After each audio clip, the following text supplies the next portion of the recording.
It just came to me. Let's go in the basement and do one of the old shots.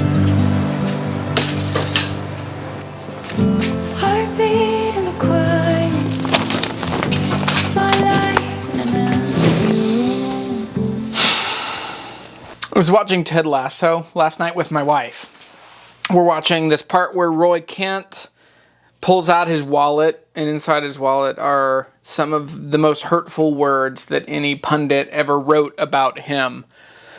And I thought it's brilliant. I've been working on this video. I've been clanking this thing around in my head for a long time.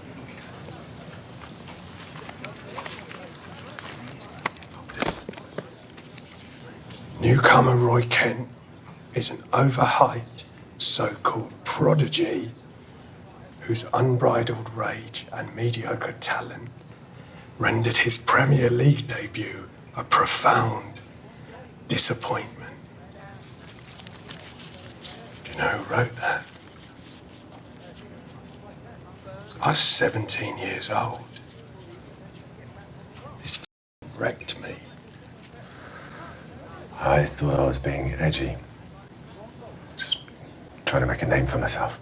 Here are my words that I have tucked away in my wallet. The ones that broke me, the ones that still just mess with me. Like every single day, I am insecure about how I look, how I sound, the shape of my face, the shape of my body, the hair that used to be on my head that is no longer anymore. And then I read the comments, and believe it or not, and I have it pretty good, but there are still some really harsh comments that come in on the channel, and I get it. That's just part of YouTube culture, and some of it is sometimes a badge of honor. Some of them are funny, but there are some that hit at the core of me and my insecurity. So let's talk about insecurity, because if it's coming for me, it's coming for you. And so here are the words that I have tucked away in the wallet. I was a freshman in high school. I had auditioned for a men's choir in North Carolina. I had gotten in. I had auditioned. I had made a tape. I'd sent it in. I got into a national men's choir, and I was there with a couple people from my high school and my high school choir teacher. And we're in rehearsals all day long, every day. It's the first time I'd really been in a performing arts kind of situation. I'd done little bits of theater here and there and a little bit of music and guitar, but this is the first time singing, and I loved singing. And so we're doing like full-on rehearsals from like morning until evening, and then in the evenings we would have breaks with like a cappella groups and all this stuff. So we'd been going just for days and days and days to finally perform on that Thursday or Friday or whatever. And so there are a couple guys from my high school and a couple guys from another high school with us. We're only with one of the teachers, and he's a young guy, which we're actually friends now. Hey, Dale.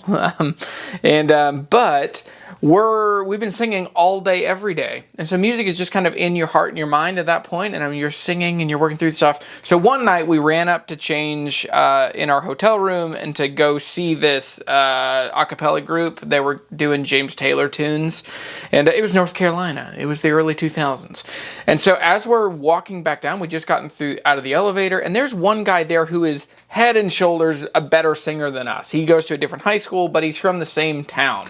And we're walking down, and I remember where I was. I remember this moment, and I think about this moment every day. Maybe not every day, but often. And I'm working on it. But we're coming through the lobby of the hotel. We get on an escalator. He's on one escalator. I'm on the other one. We're going down parallel. He's just a couple feet in front of me.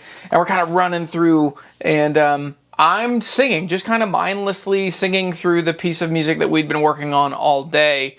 And he whips his head around at me and he says, "Shep, were you actually singing there?" And it just shattered me.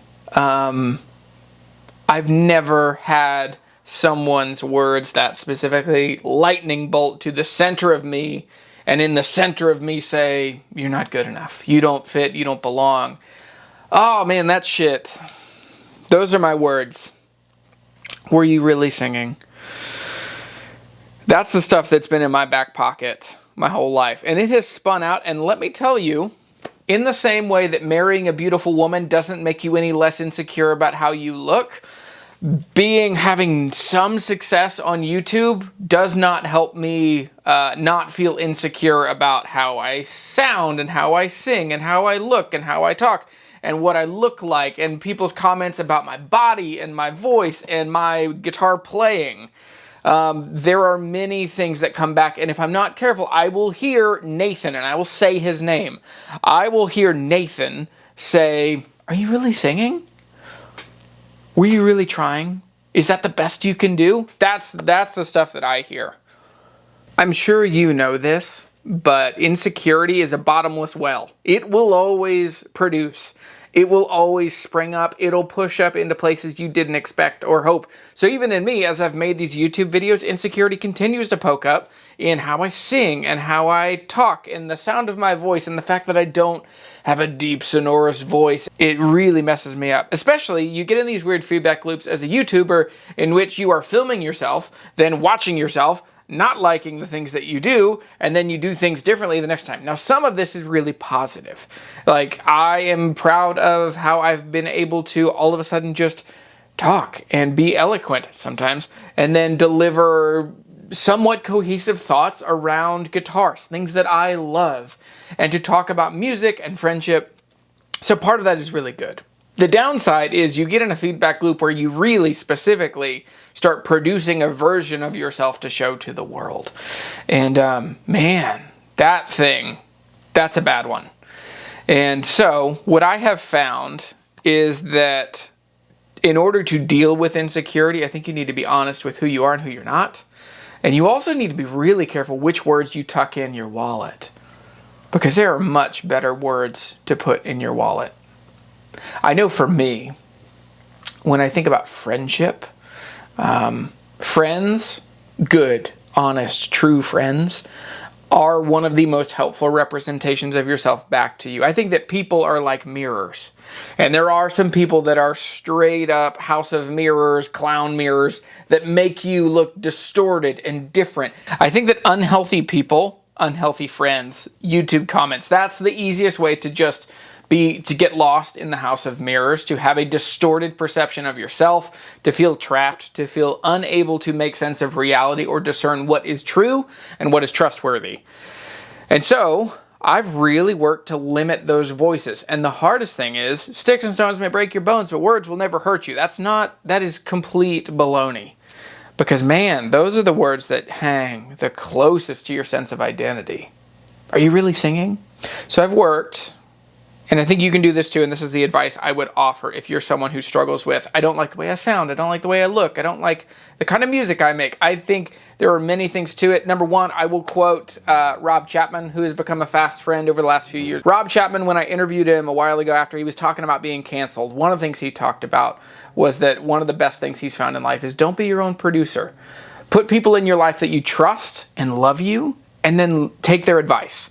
So for me, having a healthy marriage, I mean, that's the only way that this whole YouTube channel has come about. Having healthy, wonderful friends that give me honest feedback about who I am and what I offer the world, and then learning to let go, because here's the thing. I know enough about that dude Nathan to know that he's a pretty unhappy guy and that he has been unhappy his whole life. And I bet he's got harsher words tucked in his wallet than I do. So for me, I gotta lean into the people that tell me the truth about who I am and what I offer the world. And I try to have a pretty honest perspective of who I am. I'm a very ordinary guitar player, and I just love guitars and I love people, and I want the world to be a better place through music and friendship, and that's where I've worked in this channel. So if you struggle with insecurity, just take perspective. Take a survey of who you got around you. Do they love you? Do they support you? Are they taking care of you? Are they giving you an accurate representation of yourself? Or do you feel like who they're kind of reflecting back at you isn't who you feel? And I understand, you got to be really careful with your perception being reality, because you live objectively. You exist in the world outside of yourself, and so there are the right relationships in which those would give you a sense of identity. Your family, your friends, your work, to an experience, to a certain extent, but you have to find some of that consilience, peace, osmosis, the rest of who I am, who other people perceive me to be, because it is really helpful to check in with people around you. So I hope you have good friends. I hope you have a community, and I hope that in that you get to where the feedback you're getting in your life is that what you're doing is good, and it makes the world a better place. And so if that's a music endeavor, if that's a relational thing, whatever that is, I hope that you become a happy and healthy whole person, and you're not walking around in a house of mirrors. And at some point, the best moment in that episode of Ted Lasso is he takes out the words that it's this news clipping, and he takes out those words and he tears them up. I think that's what we need to do. So tear those words up, get rid of them. I'm working through. I love singing, and I still feel a pang of insecurity every single time I sing now, but I'm working on it. And I've torn up those words, and I'm trying to put better words, fold them up in my pocket. So thanks for watching this video. I'm Jeremy. This is Guitar Hunter, and that's why, yeah. Until the world is filled with music and friendship. So thanks for watching. See you later.